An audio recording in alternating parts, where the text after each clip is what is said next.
ಉತ್ತರ ಕರ್ನಾಟಕ ಸುದ್ದಿವಾಹಿನಿಗೆ ಸ್ವಾಗತ. ನಾನು ಶುಭಾ ಎಂಪೋಲ್. ಯುವತಿಯೋರ್ವಳನ್ನು ಭೀಕರವಾಗಿ ಕೊಲೆ ಮಾಡಿ ಮುಳ್ಳುಕಂಟೆಯಲ್ಲಿ ಶವ ಬಿಸಾಡಿ ಹೋದ ಘಟನೆ ಬಸವ ಕಲ್ಯಾಣ ತಾಲೂಕಿನ ಗುಣತೀರ್ಥವಾಡಿ ಗ್ರಾಮದಲ್ಲಿ ಜರುಗಿದೆ. ಮೂಲತಃ ತಾಲೂಕಿನ ಗುಂಡೂರು ಗ್ರಾಮದ ಭಾಗ್ಯಶ್ರೀ 18 ವರ್ಷದ ಯುವತಿ ಕೊಲೆಯಾಗಿದ್ದಾಳೆ. ಈಕೆಯ ಪಾಲಕರು ಕಳೆದ ಕೆಲ ವರ್ಷಗಳಿಂದ ಗುಣತೀರ್ಥವಾಡಿ ಗ್ರಾಮದಲ್ಲಿ ಉಳಿದು ಕೂಲಿ ಕಾರ್ಮಿಕರಾಗಿ ಕೆಲಸ ಮಾಡುತ್ತಾ ಇಲ್ಲೇ ನೆಲೆಸಿದ್ದರು. ಕಳೆದ 3 ದಿನಗಳ ಹಿಂದೆ ರಾತ್ರಿ ವೇಳೆ ಈಕೆ ಮನೆಯಿಂದ ನಾಪತ್ತೆಯಾಗಿದ್ದು ಭಾನುವಾರ ಬೆಳಗ್ಗೆ 11ರ ಸುಮಾರಿಗೆ ಗ್ರಾಮದ ಸರ್ಕಾರಿ ಶಾಲೆ ಪಕ್ಕದ ಮುಳ್ಳಿನ ಪೊದೆಯಲ್ಲಿ ಶವವಾಗಿ ಪತ್ತೆಯಾಗಿದ್ದಾಳೆ. ಯುವತಿ ಶವ ಬಹುತೇಕ ವಿವಸ್ತ್ರವಾಗಿದ್ದು ಹಲವು ಅನುಮಾನಗಳಿಗೆ ಎಡೆ ಮಾಡಿಕೊಟ್ಟಿದೆ. ತಲೆ ಸೇರಿದಂತೆ ದೇಹದ ಹಲವು ಭಾಗಗಳಲ್ಲಿ ಗಾಯಗಳಾಗಿದ್ದು ತಲೆ ಮೇಲೆ ಕಲ್ಲು ಎತ್ತಿ ಹಾಕಿ ಕೊಲೆ ಮಾಡಿರಬಹುದು ಎನ್ನುವ ಬಗ್ಗೆ ಸಂಶಯ ವ್ಯಕ್ತವಾಗಿದೆ. ಸುದ್ದಿ ತಿಳಿದ ಹೆಚ್ಚುವರಿ ಎಸ್ಪಿ ಮಹೇಶ್ ಮೇಗಣ್ಣನವರು ಚಂದ್ರಕಾಂತ್ ಪೂಜಾರಿ, ಭಾಲ್ಕಿ ಡಿವೈಎಸ್ಪಿ ಶಿವಾನಂದ ಪಾವಶೆಟ್ಟಿ, ಸಿಪಿಐಗಳಾದ ಅಲಿ ಸಾಬ್, ಕೃಷ್ಣಕುಮಾರ್ ಪಾಟೀಲ್,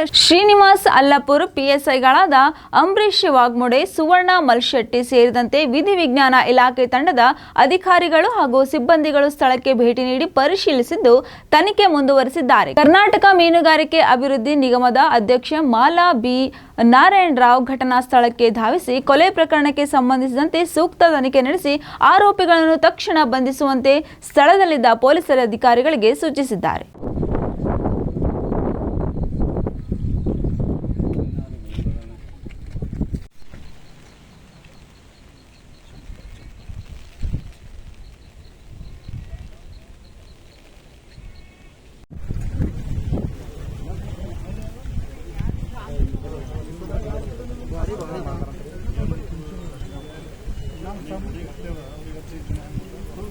ಅದೆಲ್ಲ